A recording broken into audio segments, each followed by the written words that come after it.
All right, welcome everyone to the June 16th Southern Fried DNN User Group meeting. We are going to be going into some information that I'll be presenting in just a little bit later tonight.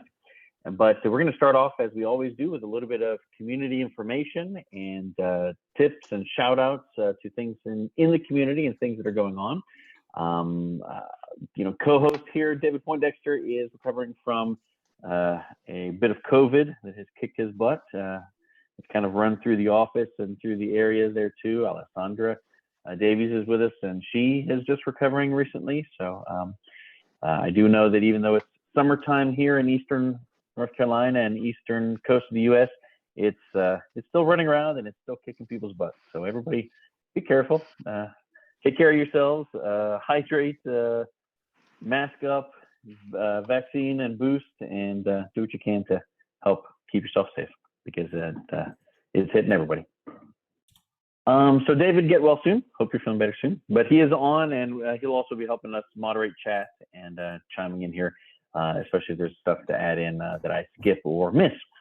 But jumping in, as we normally do, we go over to community information and updates for things that are out. It's summertime, not a lot going on, not a lot of announcements that have come out that I've seen, but I do always go to the dnncommunity.org and to the blog location to see what new things have been posted.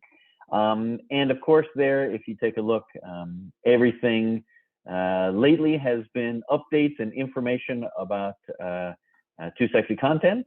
I would say that the blog section of dnncommunity.org certainly has a healthy coverage of things that are being posted, whether they're being posted by Daniel directly or by Aaron Lopez and others. There's a lot of good information being posted out there, ideas being shared, and some fun and exciting tips. So be sure to check into the dnncommunity.org for updates like that.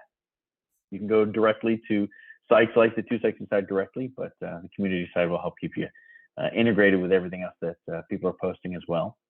I did check in to ask David and some others if there were other updates that we should mention.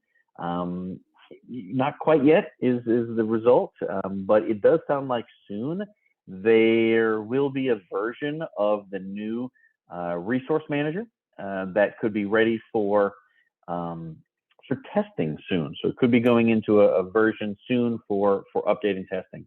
I personally completed a couple of Telerik removals recently and finished that process, of course, by removing the original DNN document manager, the one that's been the same document manager for so many years, and replaced it with the new, somewhat acknowledged-wise, temporary resource manager.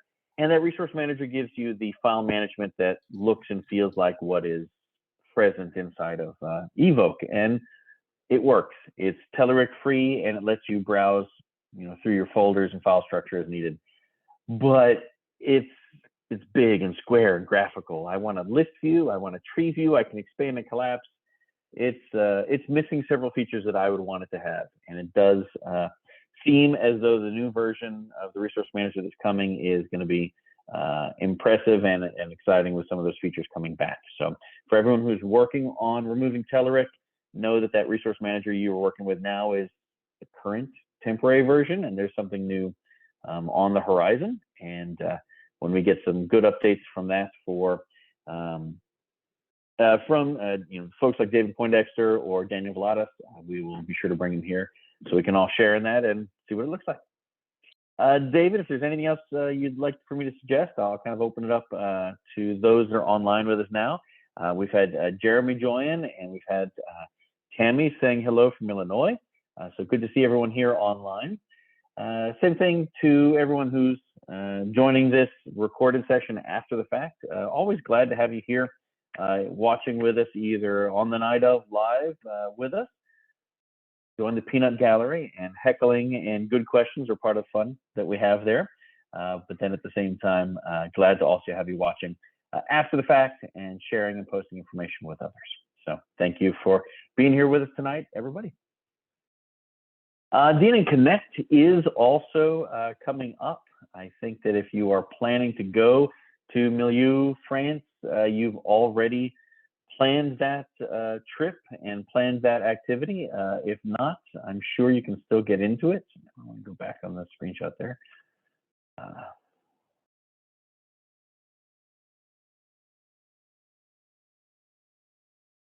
DNNconnect.org, DNN-connect.org. So that is June the 30th through July the 3rd. That's the very last week of this this month, and it's going to be a beautiful location in a very hot time period. So for anyone that's going, we'd love for you to bring us back stories and pictures and tell us about everything that happened.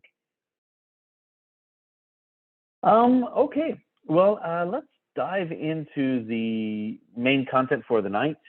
I am bringing a little bit of a presentation here for things that I've been doing recently with DNN instances. It's something that's evolved over time with 1 or 2 or 3 little tips and trick items that we do when we are making updates to DNN sites, and we are doing either performance updates and settings changes to DNN instances, and along the way, trying to do as much as we can for lockdown of the things that we can lock down through, preferably the web config file, or sometimes within the files, folder file structure, or within inside of IIS at times.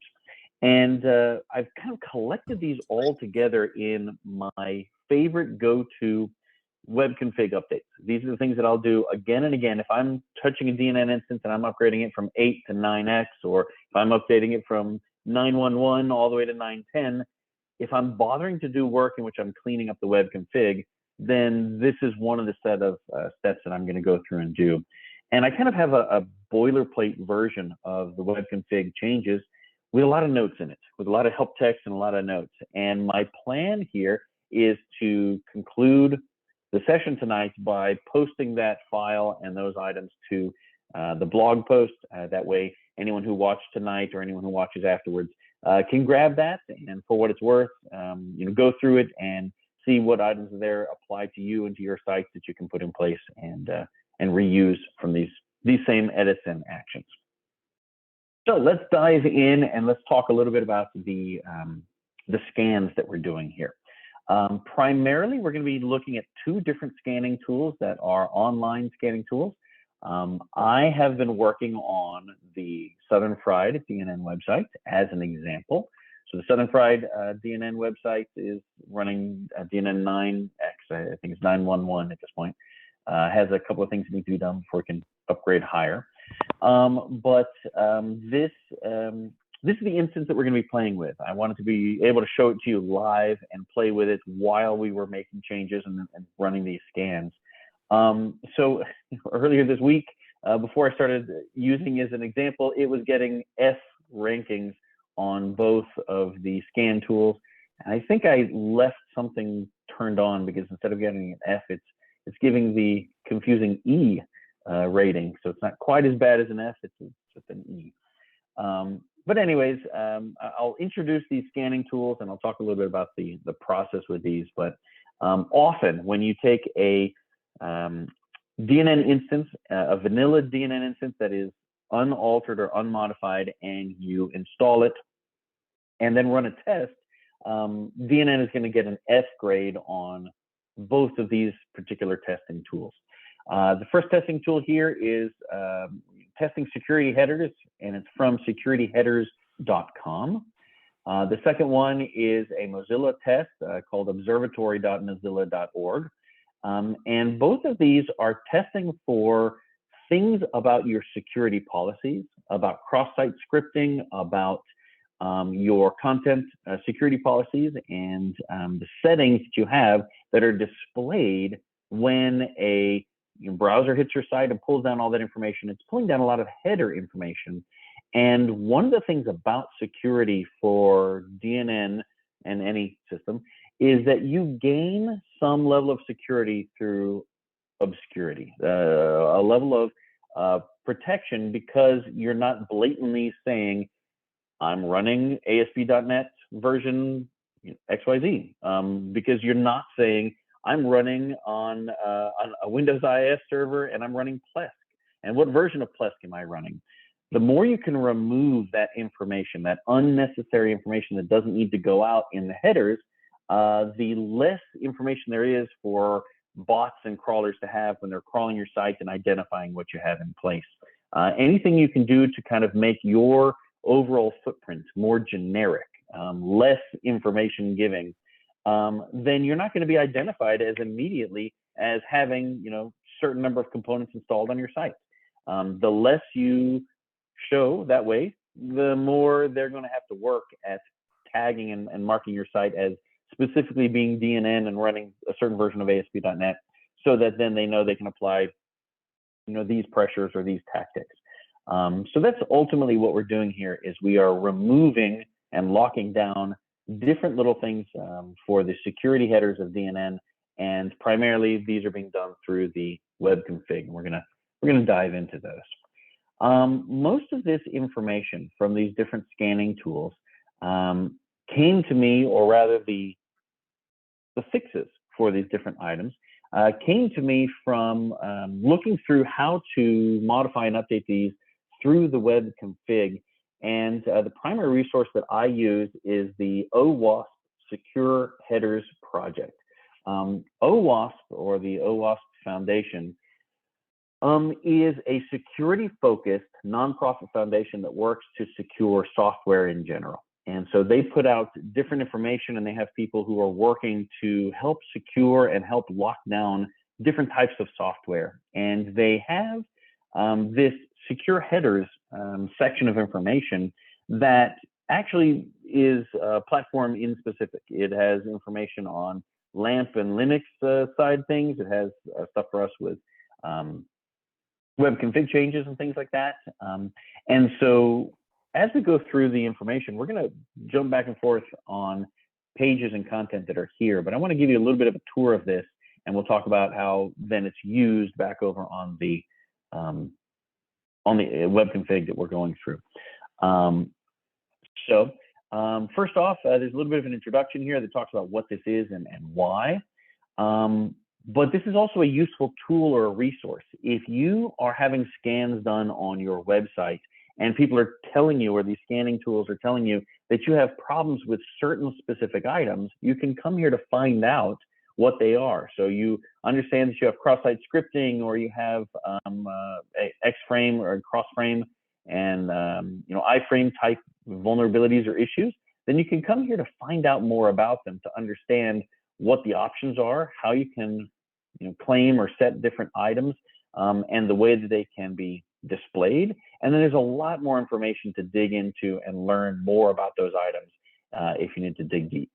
So this is a tool for not only just becoming aware of what types of headers are available, but then you can also get into best practices, and they have their recommendations for what you should probably do. This set of recommendations is essentially what I gathered together and put into a ready to copy and paste version of each of these headers for web config. And so if you look through this and then later look through the file that I've put together, you'll see that they're pretty much in this same order too. The order doesn't matter where we're putting things in the web config, but you're going to see that we kind of follow this process of going through all of these items in specific order. And we're going to spend a little bit of time talking about each of the different ones, including some that are newer that are optional, but they can help you with some of the scans and some of the items. So here, where I'm talking about newer, there's a permissions policy. It's not respected or used by all browsers and by all items, but it's an ability for you to start setting the permissions that you have for certain types of external tools and external input tools and interfaces. So for instance, you can say that you've at least set a permissions policy, but what is it for the accelerometer, the camera, the microphone? You can set these different things, so you can you can set this, and then later as this progresses forward and gets picked up more, then you've already at least got your permissions policy in place for it.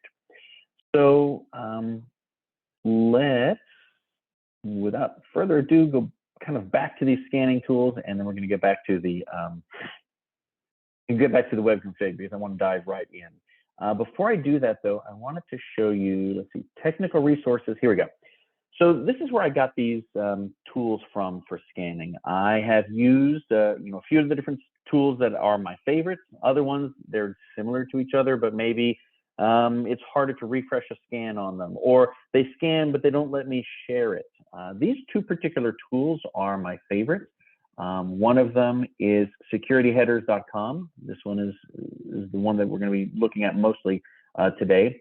And then the other one on the Mozilla Observatory is the other. So these two are the primary ones that I personally use because they're easy to share. When I run a scan result, I get a URL that I can share with an end client, and that end client can pick up that URL and they can load it directly without having to rerun a scan. Especially that's the case with the Mozilla Observatory, because once you've run a scan, unless you reinitiate that scan, it's going to show you the cached scan results, and it's also going to keep track of the number of times that you've run those results and show you your improvement or your decline as things change with that. So you're able to share that URL and then kind of keep track if you want to rescan. But these are all public. These are all shareable and accessible without logins. But the two scanning tools that I use are kind of picked because of that, and they're different from each other. One of the things you'll find as we're going through this example tonight is that the one on securityheaders.com is a little bit more, it's a little less strict. It's a little bit more open with its ranking and its evaluations. And when we finish what we're doing tonight, we should be able to gain an A rating from securityheaders.com. And the Mozilla Observatory is a little bit more strict, and it has a lot more detail level in it with the ratings that it does, when the scanning it does. And in most DNN instances, I'm able to gain at least a B+ for the rating. I haven't been able to gain an A rating, but I know what needs to be done to get an A rating. It's just not always practical, and I'll evaluate, or I'll describe what that is and how I evaluate that. But these two different tools are great to use, but they're not the only ones. There are plenty of other tools here that have some different nuances around them. So I encourage you, if you're doing this for your own site or you're needing to do these for clients, play around with some of the different tools and see if there's one that you like different. But these two are excellent to start off with. So let's talk about these scans and what's in them, and kind of talk a little bit about what we're seeing on screen. So to begin with, I mentioned here that securityheaders.com, when I was working with it earlier this morning, I was getting an F rating on Southern Fried DNN.com, and it seems like maybe some stuff is stuck because I think this was red before. So something is there, and we're getting an E rating. We've moved up a step. But we're going to work through these next red items here. So it seems like there's a cross-frame option or explicitly mentioned item, but there are other things that are not in here. Permissions policy, content security policy, those two kind of go hand in hand together. Cross-site content, referrer policy, we'll get all of these in turn. But the way this works is once you've run a report, it will give you some, not advertisements, but an ability to go to a paid service and further do a more in-depth security scan. You don't have to do that, but do understand that that's one of the things at the top. And here it gives you a return, an easy to read view of what you have in your raw headers. And I'm going to show you how to do that in Chrome. If you're not familiar with how to do that, I'll show you that just in a moment. But these headers are what your browser is getting from the server and from those server responses. And you can see here there are plenty of bits of information that are coming across that you may not want to have come across. So let's take a look at some of those. First off, we have all of our cookies that are showing up here. We've got a language cookie. We've got our ASP.NET anonymous session cookie. We have several different cookies that are presented here, and I think that it's showing some of these as HTTPS and some of them as not. But we can see here, for instance, that we know this is ASP.NET. we know that the version of ASP.NET is version 4.0.3. So the ASP.NET version is being broadcast. If there are inroads or tactics that can be applied against a known IIS site and against this particular version of .NET, then we've given that bot exactly what it needs to know. It doesn't have to guess, it doesn't have to try. We told it what version. Additionally, this is hosted with managed.com, and on managed hosted locations, they use Plesk to help manage those IIS instances. And if there are vulnerabilities in Plesk, if there are things that between knowing the .NET version and knowing the fact that this is running with Plesk, then you've been told some extra information that helps, helps a bot or a hacker get a little bit more information without having to work for it. So in the work that we're doing, we want to get rid of all of this information. This is unnecessary information that your browser, me browsing this on Chrome or Edge or what have you, I don't need to know that information. It doesn't help me or it doesn't help the browser. It's not a necessary thing to come across. It's unnecessary information being disclosed. And we want to get rid of as much of that as we possibly can. So in this, we've got this E rating right now. It gives us the raw headers so we can see what's there. And it starts to tell us some of the things that are missing, some of the things that are problems. We don't have a content security policy set. We don't have settings for the cross-site or cross-content typing. So we have an in-specific MIME typing. There's no referrer policy that's being set. There's no permissions policy. That's the new one I was just telling you about a minute ago with the camera and the microphone and those types of things. But then it also gives you some information about future things that are coming up. And then it gives you additional information about the things that you may have present and maybe what you want to do about them. So for instance, if we wanted to dig into, what is the information about this ASP.NET version and how can we, get through that, then you're able to click to for more details and see, good blog articles. Stop here. Good blog articles on hardening your header responses. And here they're very specifically going through with IIS and telling you how to put these things in place. They're giving you information on how to do it in IIS and then also what those equivalents are inside of web configs. So, this tool is built in as an assessment tool, but then there's plenty of good information on how to lock these things down if they're not things that we're covering here tonight. So as compared with the Mozilla Observatory, the Mozilla Observatory gives you a rating, shows you a score out of 100 and a number of tests that it's going through to run, and then it's giving you a value for those scores. So for the content security policy not being implemented, it's giving us a -25. So that 100 goes down to 75. The cookies are not going out as HTTPS secure. So it gives us a -40. I'm surprised just looking at this, we should be under, we should be under 100 right now. So it stops at a 0, but we'd have a score of negative something here at this point. Most of these we can do something about. Some of these we can't. Some of these we can just, improve the score. So it might come from a -20 up to a -5 or something like that. Your goal is to just improve. Anything you can do to improve where you were starting from is going to be a benefit. And that's what we're going to go through and do here tonight. I do like the way this shows us the cookies and kinds of very clearly shows us whether those cookies are secure and coming over HTTPS and being forced that way. And I also do like the fact that this tool keeps, at least short term, a cache so that you know what your values have been and you can kind of track if you're getting better as you go through. It also shows you the raw server headers, but it shows them for you at the very bottom of the file. With that as a jumping off point, let's talk about how you find those headers and how you see those if you want to look at them directly inside of Chrome. Here I've loaded up the SoFri homepage or one of the blog pages, and I'm just going to go into the inspector and bring up the network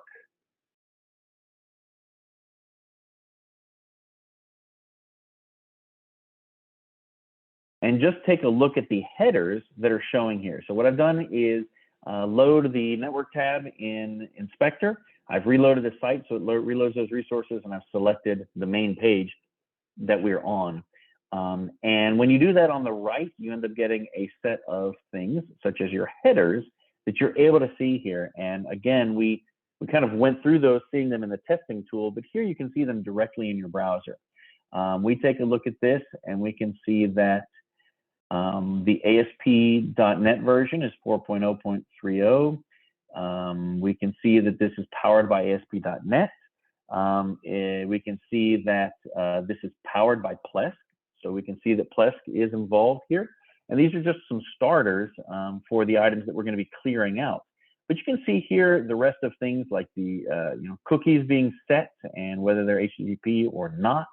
You can see several of these different items. These are the headers that we're talking about changing the response from when we're looking at the site.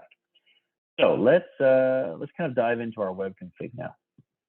What I have, if I refresh this scan right now and run it, it's a pretty quick scan process. We're still sitting in an E value, and if I take a look, I'm switching over to code view inside of Sublime. Sublime is one of my favorite things to do code editing with. I know that Visual Studio Code has gotten so much better and has all wonderful different features, but a long time back I got connected to Sublime, and it's just my favorite text editor in general. Some of my favorite things are an ability to highlight multiples of the same thing and change them all at the same time.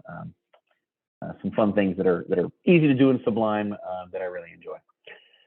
Anyways, this is my cheat sheet. This is my copy of my my web config changes that I want to make, and I've included all in one location things that are caching and performance improving, as well as things that are security improving. And I kind of do those at the same time, partly because they fall into the same location inside of the system web server section of the web config. So, everything before this would be your normal web config content and information. But once you get into the system web server, I go all the way down to the very bottom before the end closing of system web server, and I begin adding in these different items.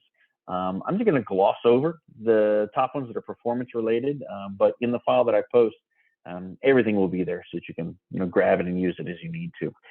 So there are some things here that are speed and performance related, and I'll pause for 2 seconds and look over into the chat. David or Alessandra or someone who I was talking with earlier, how's the visibility on this code? Is this big enough that you're able to see it clearly, or do I need to zoom in a little bit further? Yeah, it's okay to see. It's okay to see. All right, good deal. Thank you. So to begin with, there are some caching settings that you can put in place that help you cache common static files.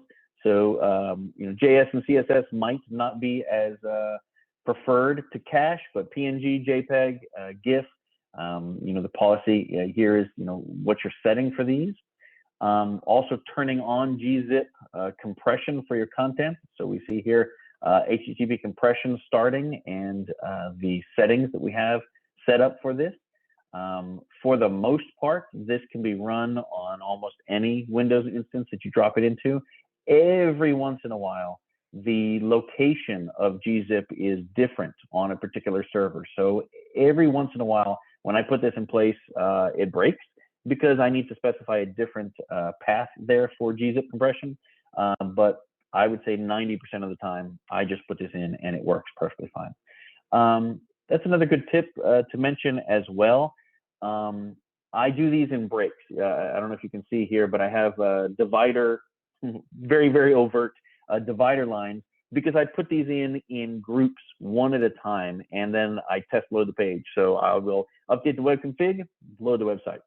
Did I break anything? Is it still working? Great, move on to the next one.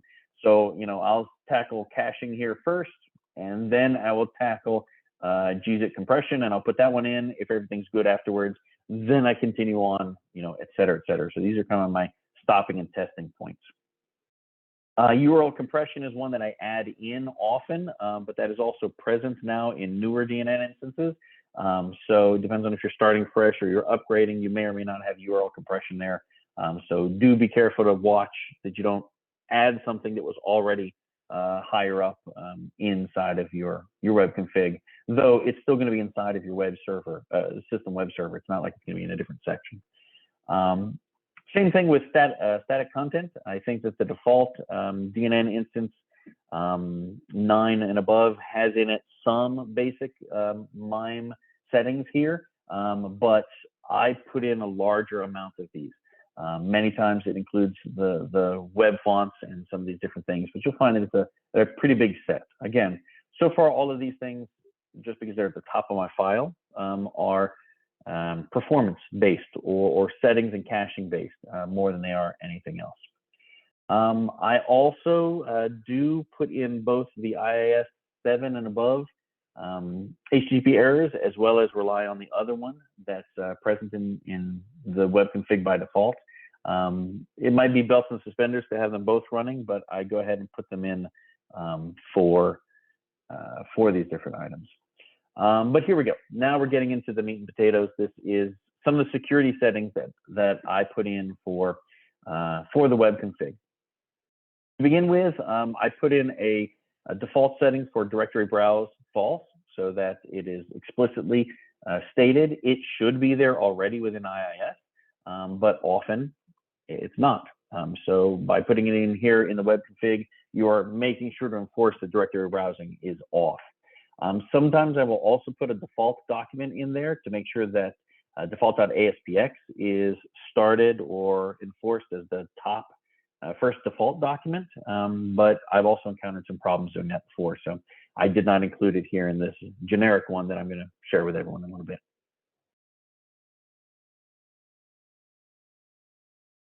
Security headers. So first off, inside of this file, you'll notice that I mentioned the website we were looking at earlier. I try to put it there so that we're able to share it with anybody who's going to come across it later, and I also put in there the two security header testing tools that I prefer to use. In this version, I also have notes and comments about each of the different items and what they apply to or how you can use them. And sometimes I'll have an alternate version, maybe one that is more strict and one that's less strict, so that you can turn on or off the different versions of these items. This is my version. That's kind of my my worksheet, my boilerplate cheat sheet version. Once I'm done with the web config and it's working well, I'll remove all of the comments and try and clean it up and make it as neat as possible. But while I'm doing early testing, I'll just paste in the whole set of them because it'll certainly run with all these comments in place. So, for instance, we have here some starter things that are turned on or off. So to begin with, there's access control allow origin. So this says what domains or what sites are able to bypass these policies or are forced to listen to these policies. And at this point, we're removing whatever IIS might have already had set. And then we are setting a value to say that everything has to follow these policies that we're setting. We're not going to allow something to skirt by it. And sometimes you might have differences there for different domains or different subdomains. Here, we're saying that we want everything to follow. Cache control, we are turning that on so that we are not storing and not caching. And what it allows you to do is make sure that where possible, different types of browser caches or proxies or things are not caching these as much as possible, and they're listening to the values of what we're putting out. Strict, David's confused. Do you have a question, or I'll watch for that. Strict transport security, we turn this one on and we set some things such as a max age number, and then we set that we are including subdomains underneath of this, and we are turning on the strict transport security policy. Why disable caching? This is to disable that it's cache control. We're not turning off caching, but we're turning off how they're being cached by proxies in the user browser. I want it to follow what I'm specifying later on in the document. And I'll definitely mention that these are my practices from things that I have combined together in different sets. And I'm also looking forward to learning more. So, David's mentioning here that for that one, for instance, with cache control, he says best practice is to set it for a year. Or he's saying for the max age. Anyways, when we go through this, I'd love to have more back and forth with other settings that people have found that work for them, either better or more secure. These are the settings that I've been able to put in place where I improve the base point and still have DNN running. I've encountered plenty of situations where I lock down and we lock down too far, and then DNN won't run, or DNN runs but the persona bar doesn't load, or everything loads except for CSS or JavaScript or what have you. So some of these are present and then stepped back from some of the security that can be put in place just to make sure the DNN instance can run and run successfully. So strict transport security is where I was just a minute ago, and setting some of these items. And you'll see that we have a couple of different ways that we can set it. Because if you're not setting it here, you can also set it in the response headers that I'm rewriting down at the bottom of the file. Cross-site scripting, X-frame options. We're saying that everything should be from the same origin. But you can also change these things. And so we mentioned a little bit here in the help, valid options are deny, valid options are same origin. But when people are talking about clickjacking and cross-site scripting, without this in place, then there's a higher chance that those things can happen. When this is set, then it's specifically telling you that any thing has to be coming from that same domain origin. Same thing here, kind of these are grouped together because they're similar. Our cross-site scripting, cross-site protection is an anti-cross-site scripting protection. And basically we're setting value 1 and mode is block. I don't know if this is used by all browsers, but it's one of the ones that's in the mix here. A couple of other headers that we have here that I'll mention are ones where we're removing and maybe we're not placing them back with anything as an addition. So for instance, I am removing the powered by value here. That powered by value could be any number of things. For the fun of it, you can also say powered by anything you'd like to put in there. So here I gave a nod to my love of Isaac Asimov and old sci-fi stories. So this is powered by Multivac, but it can be powered by anything you prefer. It can be powered by My Little Pony or the Masters of the Universe, or you can simply remove powered by and not have anything powered by at all. We're doing that with the next value here, which is powered by Plesk. If you remember those, those values here showing that it is powered by Plesk Win, and that we see that it's coming through there, we're going to remove that by removing powered by altogether.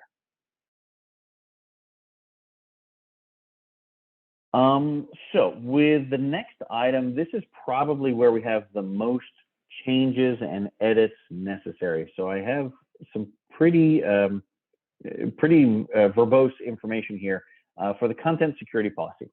Just stating that you have a content security policy will improve those security scan values. And you can have those things be strict and very strict and very explicit, or you can have them loose and inspecific. And that's what you're going to find here as the one that I am using and setting most often as a starter. We are setting a content security policy, but we are making it loose and non-restrictive. That way we are allowing a lot of different things that you'll see when we run the scans again in a moment. It would prefer that we continue to lock down even further. But that's hard to do in DNN when you have modules that could be calling all kinds of different things that you're not aware of or not prepared for. and situations in which you can be adding things in, or your content editors can be adding things in. Preferably, the best way to do a content security policy is to lock it down as completely as possible and make it so that the only things that are being referenced or allowed are the things that are explicitly named. I.e., you would say that you are naming the fact that you are going to be calling web fonts from Google, and you're going to be calling analytics from Google, and you're going to be calling Bootstrap from a Bootstrap CDN, and you're explicitly naming all the places that you're going to be calling references from. And once you've done that, you can have a very strict content security policy that is locking down or blocking all references that aren't specifically mentioned in the content security policy. Again, with DNN having host level users who can install new modules, and those new modules could call new different things, those other references that are not explicitly mentioned would break. They would not work. And it would be a confusing thing to troubleshoot if they didn't know or understand that it was being blocked or locked down. So here, this is the bare minimum. The one that is, not commented out here is the bare minimum, most loose content security policy that we can put in place that at least defines one, but then it pretty well allows font SRC, image SRC, styles for those things to be not explicitly defined and fairly open.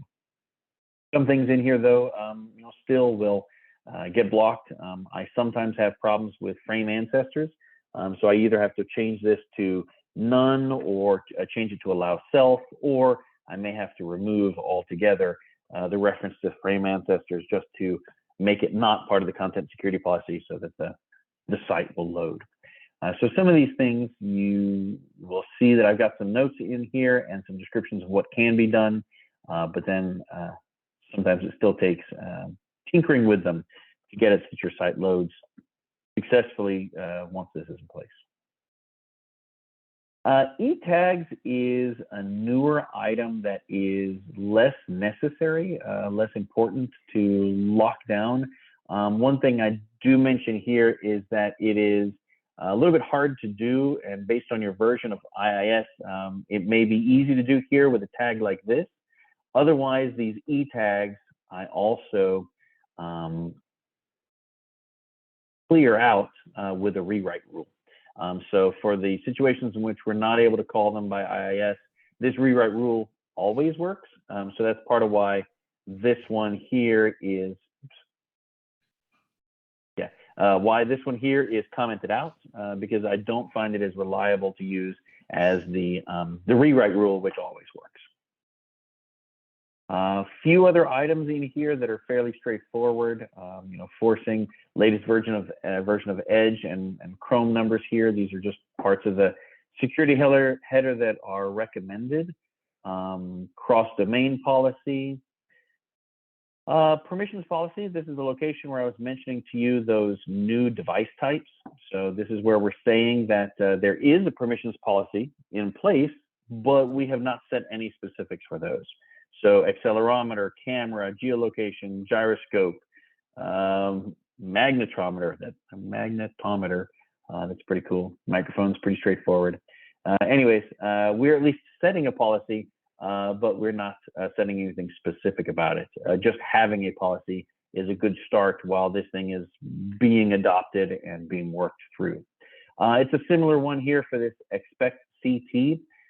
This expect CT is part of your content security policy, and what it allows you to do is make a location where if there are errors or things are being blocked, it could report that to a receiving service that's going to record that block or that item. It's part of a way that you can run some actions on your site, lock things down, and then get a list of all the items that are having conflicts or having problems. This, for instance, doesn't work, and I'll remove that. This doesn't work. This is just giving us a URL for that, of where it needs to go. If you're not planning to use it, you can always comment it out. But at the same time, being present, it doesn't hurt, and it also shows up in the security scans that at least you've put in an expect CT value. Okay, so that's the section that gets us all through the HTTP protocol. Let me look back over to the chat and see if there are any questions as I'm going on to one of the next sections. We're going to talk about security. We're going to talk about rewrite rules, and then we're going to go over to a web config, and we're going to kind of see these things in place and talk about a couple of other items. Any good questions coming out in the chat?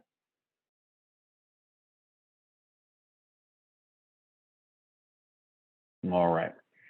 Daniel, good to see you. I saw that you joined. We're going to circle back around to a question on the new version of the resource manager. Yeah, you can start the presentation now. I'm here. Absolutely. Well, we'll expect you to jump in and correct me where I'm missing things. That'll be the good part. So some of the other things, once we're out of the header for the HTTP protocol section, are things that you can do to further enhance or further set limits on items. There is a security tag, and I mentioned here that in this with request filtering, in different versions of IIS, you can do different types of things. So some of this could be called with a tag that is simply security and request filtering, and you can set that up. Otherwise, in older IIS instances, you can run a security tag that has more specific items mentioned inside of it. And that's what we're running here, because I find that that's more often the case with sites that I'm working through. So for instance, there are some things to change the way that IIS will respond to URLs in which you are doing .. and you're recursing or trying to go up folders and up directories. By default, DNN handles those gracefully and just shows you the home page. It doesn't recurse or it doesn't go further up. But we can do some things here within security to deny those requests from coming through or processing, and that can help from just an overall baseline stance. There are some things that we've turned off where we're turning off tracing and tracking here. We have some other sets for request limits. Those are elsewhere in the web config as well. But when we're kind of setting this is just a good spot to put them all together. Rewrite rules. There are a few of these that are efforts to remove or to enforce things that didn't work through IIS. Some of the items that we saw above, and I mentioned e-tags as an example, the e-tags, depending on your version of IIS, may or may not work with you specifying it in the web config here in the HTTP protocols. But if you don't have that, you can always rewrite the header and change things. So there are some rules here that are in place to remove the e-tag response, to change some items regarding the cookies, and to change the patterns of what's being spit out on those different cookies, and to add and enforce some things about the strict transport security policy. So we have a few different rewrites that are going on here. I will come to these items in just a moment, but let's jump over to a web config and just kind of see these in place. So for instance, we have just the web config here for the Southern Fried website. So I scroll quickly past a few different things, and we get into our spots where the beginning of the the beginning of the system web server has in it the modules, and it has in it the handlers. After the validation is normally where I jump in and start adding these items. So you can see here that section for caching and the gzip compression, and those items are kind of like they were in the starter file. But you can see here, I've just put them all in, including all of the help text or the commented out informational text, and it's ready to run as is. The only modifications that I made so far were about the error pages, because this managed instance already had some different things there. And as far as frame ancestors were concerned, I did need to change this to be self and data blank for this to run correctly, and it had some other conflicts without that. Once we fix up some things with Cloudflare and the SSL certificate on the site, I might be able to change this back to be more specific. But otherwise, the same things that we went through here are in place in this web config, and it's ready to go. So what I'm going to do is bring up FTP, post this back in again.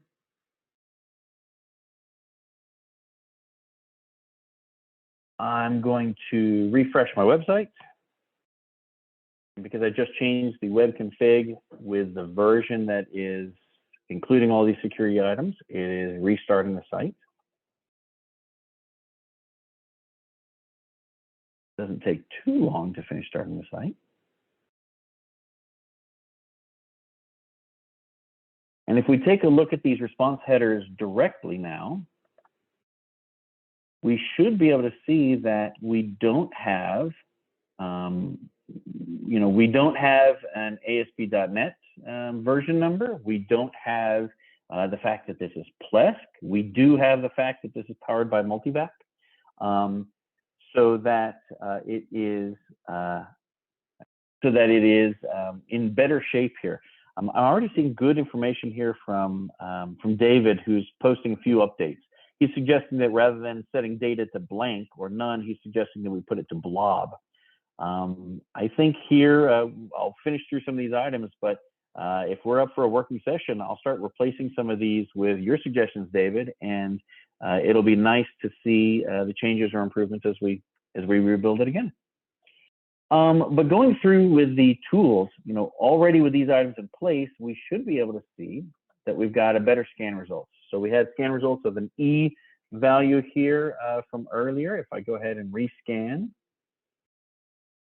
now the security header scan is giving us an A value reporting.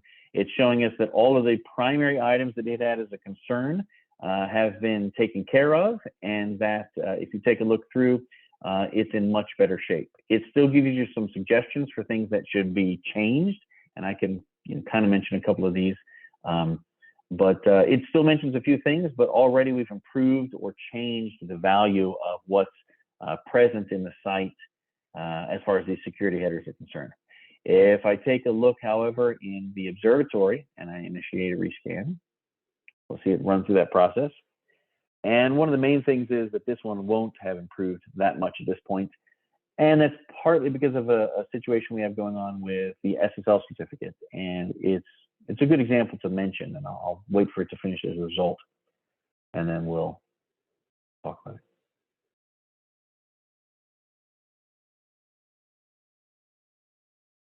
Main thing with the Southern Fried site is that we're setting an SSL certificate through Cloudflare.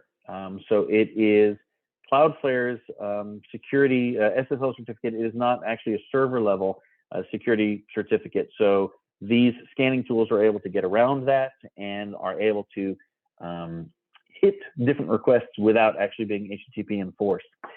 So when this is done finally, it's still going to give us an F, because it's letting us know that we're not enforcing HTTPS for several different requests that it's able to make.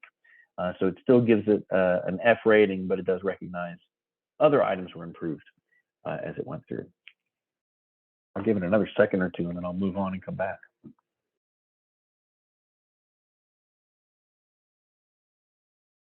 Okay, that's a couple seconds. Let's go over to finish up some of the different items that are in the web config that we have set here, because these are the notes that are in this commented out section for further information. I'm just going to uncomment that so we can get some color on it.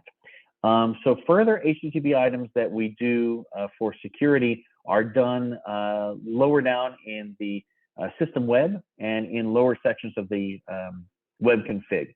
So there are a couple of bullet point items here that we run through and do. So for instance, HTTP cookies, we set them to be require SSL equals true.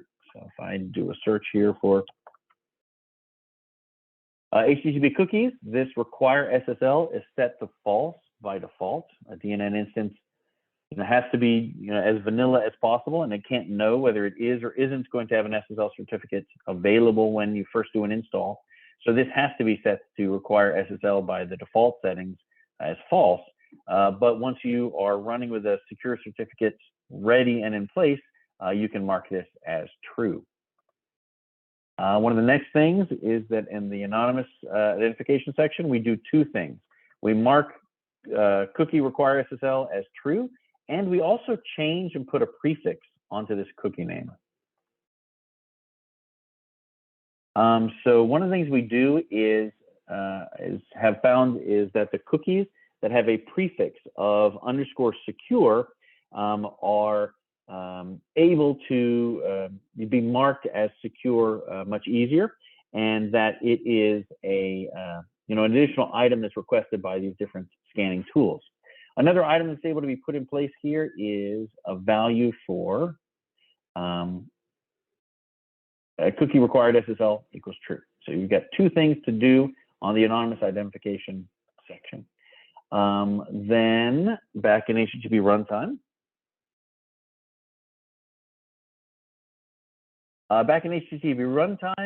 we are putting in a value here for enable version header to be false.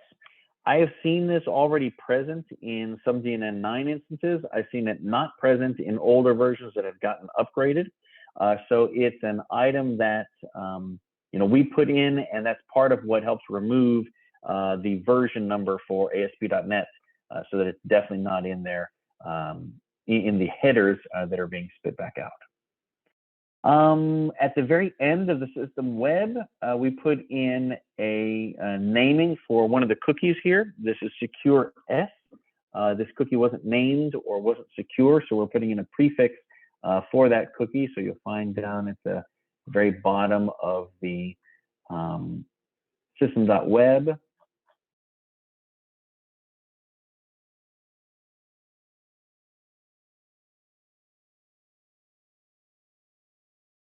So we've put in this one extra cookie name here for secure S, and that covers one of the ones that shows up on occasions. And then the last couple here aren't always present. They're present sometimes in DNN 9 above sites, but these are the values for mobile view site cookie name and disable mobile view site cookie name. And these were previously named as DNN is mobile or DNN no mobile. And so by simply adding that prefix onto there, that changes what happens with these scans and the way that it sees these different cookies. So those are done lower down in the web config. And at that point, we're finished with the changes that we're running through and doing regularly on these locations. If we take a look here, I really want the other one to finish up. Because it's going to show us some of these different cookies. I'll come back to it in a moment, but I'll kind of open it back up again. This was intended to kind of be a short presentation. We're coming up here on the hour, and that's about what I had expected to be able to go through and do here, maybe 30 minutes or 40 minutes of talking about these web config settings and showing you how to take a scan report that comes in as an F grade and get that moved up to an A grade with changes that you make in primarily the web config. There are a couple of other security things that I'll just mention in general that are good extra suggestions to do. One of which is that when you have a DNN instance that is stable and you're not doing any more upgrades on it, you can go ahead and delete a couple of folders out of the root.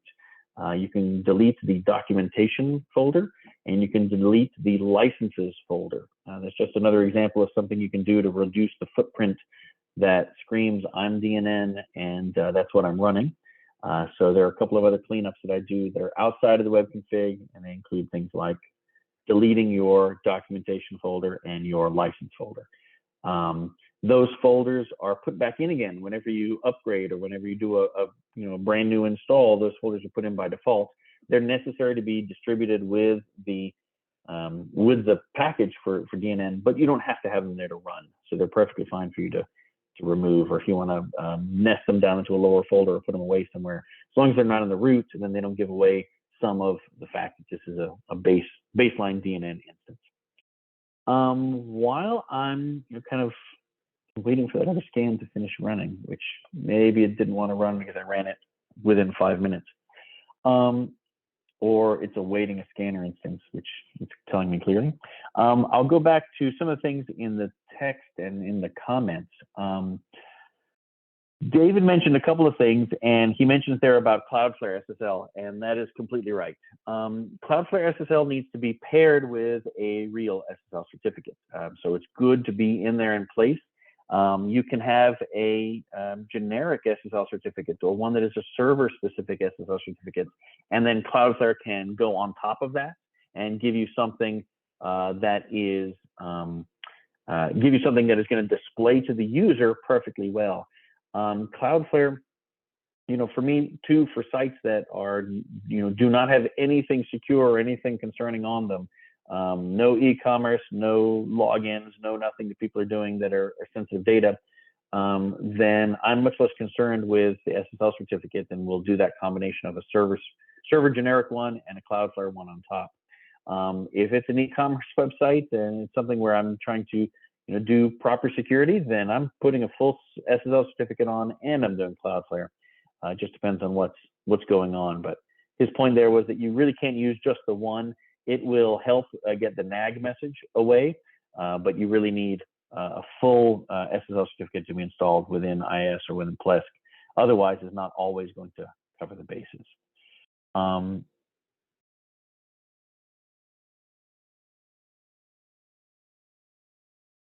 Yes, and he went on. David went on to further describe in the chat about the different types of connections you have to have in Cloudflare between your SSL certificates when you're doing full trust or partial trust or those types of things, so that you can, or need to have an SSL certificate. Need to have an SSL certificate in the IIS location. Otherwise, it's not covering that traffic between the server and between Cloudflare. There were also some other good notes in there for some suggestions on what we could do as what he suggested as a better lax rule set on that content security policy. So one of the things I'll do before I post this file up to the meeting, because I will share this file so that others can grab this and work on it. If you come up with your own favorite version and modify it, post it back to us or let us know, and we'll keep making this thing nicer and better. But I'm going to take some of those content security policy values and modify them with what David has here and test them out, and I'll let you know what else happens here and what other things. Looks like most of the same things are in place. There's one that I haven't seen before, marked as file system, but the rest of these I recognize. So we'll try them out. Does anyone else have suggestions or items? Or is that Daniel Valadas? He's talking, but he's on mute. I don't know if he's talking to us. No. Anyways, just opening back up to the group, I saw some thank yous for this. Jeremy said this was pretty cool. Thank you, Jeremy. I've spent a lot of time on this, recently doing this for multiple different sites as part of upgrades and part of either downgrades and side grades from Evoke and then upgrades, or as part of security policies where maybe an agency or a website has received a security audit from another agency, and they've been told they need to lock down their DNN instance. Then these things are part of those updates that are necessary, in addition to updating DNN and other items. Now, it's not the only things that are necessary to be done. There are plenty of times when this is just part of it, because they'll give back in more involved security scans. They'll give back all kinds of things that are harder for you to do something about. Like they'll say, looks like you're using this version of jQuery, and this older version of jQuery has a vulnerability. You need to update the version of jQuery used across the board. that's going to take more time for you to go into modules or skins or try to do some things to replace out items and get newer versions of jQuery or Bootstrap or what have you being used. But this is, as you would say in the American, people who grew up in the American Sunday morning cartoons, this is all part of a balanced breakfast. You know, this is, they would say that for cereal, and cereal is part of a balanced breakfast, but it's really just sugar and milk. They would say, well, the toast and the orange juice, they're all part of a balanced breakfast. This isn't the only thing that you need to do, but this is part of what you do when you're trying to help improve things for those security scans and those security audits. Also good, while we're kind of wrapping things up here, for me to give a shout out to say hi to Waldo. I have a special place in my heart for Waldo, who helped me out at a skiing trip back in DNN Summit back in the past. So good to see you, Waldo. Thank you, always. I don't know, Alessandra, David, Daniel, Jeremy, anybody else want to come on and say hi and or ask any questions or talk about these items? Otherwise, we might wrap up a little bit early and get back to those servers and those other items we have to do tonight. No, I have no Tammy question. says, This is way above my pay grade. I was gonna say, Tammy says hi and thank you. So that's good to hear. You're welcome. Hopefully this is good for people who are on and people who watch this later after the fact. Hey Ryan. Hey Steve, how are you doing? Good. That was wow, what a presentation. I guess the thing that strikes me is it's pretty complicated what you're doing there. Like not once, you know, I could follow what you were doing. I could probably replicate it. You give me the file, no problem. But it feels That's like the idea. It you know, like it feels like that essentially tool set is sort of essential for people who are going to be using DNN, that if you are concerned about security. I think so. And the more that we improve the security and the footprint of DNN for all DNN sites, it protects every other DNN site, because it makes it harder for bots and tools to lock on to what it sees and expects and then proceed forward. You know, a good example of some of the vulnerabilities that have come out over time, they're not an obvious vulnerability because of a problem with one particular tool. They are unintended consequences because, you know, Telerik was this one particular way, and then IIS was this other particular way, and then ASP.NET was this other particular way. Oh, and then Windows changed this thing about IIS, and now suddenly things that weren't a problem before now are a problem, and we've got, I don't know, man in the middle possibilities or things like that that were unintended consequences of changes. Well, here with all of these lockdowns, you don't know what might help you in the future. You know, doing some of these lockdowns and seeing some of these things might not be terribly important on its own or right now, but in combination, they can probably help you in the future with, you know, who knows what unintended consequences. So I'm trying to help provide it as a tool set that I put together on my own by going through things from the OWASP security headers and from that site, and really just going through one at a time, trying out the things that worked, trying out the things that broke, the things that stopped DNN from working. I went through the values of what was too far locked down so that now the persona bar didn't work. Okay, step back a level. Okay, now it does work again. Hopefully everybody can benefit from that by just using these things ready-made. If you've got a fairly vanilla version of DNN, I think what you've done,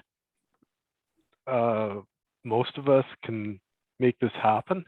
But if you do start to, if you start to add in the modules, then I guess you'll have to do some pretty exhaustive testing to make sure you didn't break anything along the way. The easy answer is just comment back out the last thing you put in. If you can put them in one or two at a time, it should be fairly, you know, methodic process. It should be fairly easy for you to step back and realize which thing is probably causing the problem. Yeah, and after these things are secure and locked down, the most common problems are CSS or JavaScript isn't running, when you see that happening, it's pretty obvious. You see problems everywhere. Iframes, any situation where you're using iframes, and they're frames inside of things like the persona bar. So if the persona bar, everything's loading fine, but the persona bar is blank, that's an example of something that got blocked or had a problem. Also, sometimes certain things will happen on custom modules where they're not able to call out to certain resources or call out to external things. So if you have something that's doing, maybe AJAX data calls, and you suddenly go to that page and it's not loading content anymore, then you're able to see, what's possibly involved there and roll back a step or two. David is posting some good extra information that I'll make as part of the posting of this article. But there's some things here like, nope, that didn't copy. Also still didn't copy.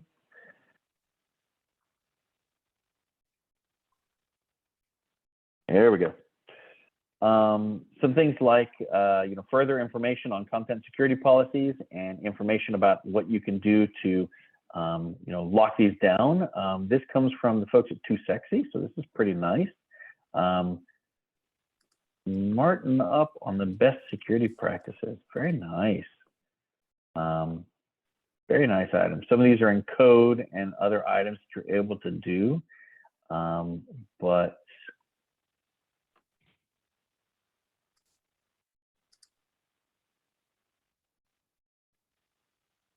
yeah, prepare for monitoring. This is excellent. This is basically what I was saying was commented out in my generic version, because I try to make a lax version rather than lockdown. If I was working on just one website and that website was my baby, I know that I could do monitoring, see all the different references that are made, and then I could make a very strict content security policy that allowed for these very specific items. But when I'm just running across a site, especially one that's going to get modified by other people, and they're going to be adding in things, then we try and make it as lax as we can, so the release is present, but DNN still works. But if this is a good article on this, I would love to put this forward, because that is one of the ways that you can help figure out what is in your website, is you basically turn on or enable monitoring so that you can see all of the different requests that are called, and you can make a solid list that you can then put into an allow policy. And then some of the other things that David references are also some of the other ones that are referenced here. Well, the scan isn't finishing. When this finishes running, it also gives you plenty of good links and references over to developer.mozilla.org for deep dive information on each of those items that you need to try and fix. Just like this one is talking about, hardening. This one comes from the security headers, but the Mozilla also does several good ones. Okay, well, tell you what, I'm ready to wrap up for the evening. I've enjoyed presenting this information, but I'll put it out again one more time to the group. Any other questions about what we've looked at and gone through tonight? Any other things to come back to? I don't remember if it was, I don't remember if it was Waldo or who was asking kind of early on. And someone said, well, hey, these settings are so great. Why don't we have these be present in DNN by default? And it's possible that a couple of these are possible to be put into DNN by default, but several of them are server specific. Several of them are specific to the version of IIS you're running, and things you can do one way or things you can do another way. And if you think about the broad base platform level that we have with DNN, it can be difficult to just assign something boilerplate across the board. So I could almost see someone creating, I don't know, something as maybe an enhancement of the security analyzer, and maybe it determines things that are present on your DNN instance and then gives you recommendations based on what it sees of things you can turn on and off. But that would be a massive undertaking that could have a lot of things backfire on it. So at the moment, I don't complain at all. I think going into manage these things and get inside of them in the web config changes so often and I have to turn things on or off in some of the sections to make sure they work, that I think the web config is the right place to have these things, and that by default, I can't imagine many more of these being able to be so generic that they would be able to be applied across the board. But who knows? Maybe that's part of what comes in the future. Okay. Well, thanks. Oh, David posted one more. Let me post over to that. DNN software has a page or an article about security headers. What does it say? This is from 2018, and do we know who posted this, David? Do you know who the author was on this? Don't know, but they post a set of items that they say are some of the generic ones. This is a good start, but here they reference the OWASP as well. They reference testing on security headers. So a lot of these are very similar to the things I just told you tonight. But boy, this is a very short batch of items. Cross-site scripting protection, basics on strict transport security, and I guess a very basic content security policy to start off with. But then, yes, they are removing the .NET version and the naming, and I guess there are a few different versions of those. Remove name vary. I've never seen that before. And I don't know, otherwise, those are some of the ones that we'd already covered. So that is very, very good. I would say that's a very basic one if you wanted the super simple one. Otherwise, use the one that I'm providing, and we'll get you some more things in there for use. Okay, tell you what, I will pause this for right now. Daniel, are you able to hear me okay? He nods. Yes, sir. Daniel, I started the meeting by saying that within the DNN community, it's summertime. There's not a lot of new news and updates that have come out, but David suggested that you're getting closer on an updated version of the resource manager, Yes, and that maybe there'll be some testing soon. Anything you want to show, or you want to just make some promises, and we'll be ready to help test in a few months? Nothing ready to show, but basically there's a grid view, there's a list view, there's a lazy loading, infinite scroll, sorting, all kinds of goodies, and it's not released because right now you can't upload, so kind of an important feature. So it's in the works. All right. It's going to be released to testing. Not as part of the DNN project. We're going to just send a zip file to a couple of individuals for a first, smoke test, and then it's going to get under normal DNN pre-release, I guess. Maybe we do a larger net first before we merge it into the main project, something along those lines. Okay. But it's nearing completion. Excellent. That is wonderful. I started the meeting by saying that I just a couple of weeks ago finished up a Telerik removal and finished with the new resource manager in place. And although it works and it's functional, I can't wait for it to not be that version. Looking very much forward to a tree view. Well, I will wrap up by telling everyone thank you for joining us here online and for joining us on the replay. Later on, this has been June 2022's Southern Fried DNN user group meeting, and our next user group meeting will be, as always, the third Thursday of every month. So that'll make it July the 21st. Here we did this meeting in the evening, and we do have that alternating schedule. So the next meeting will be July the 21st during the daytime Eastern time, so that we can have some more of our folks and friends from across the pond be able to join us, and then I'll be the far middle of the night for them. Thank you very much, everyone, for joining us, and join us again next time. If you have questions, post them to us either in chats in the DNN user group, in the DNN Slack workspace, or post to us by old things like emails and blog posts, and we will talk to you soon. Thank you very much, everyone.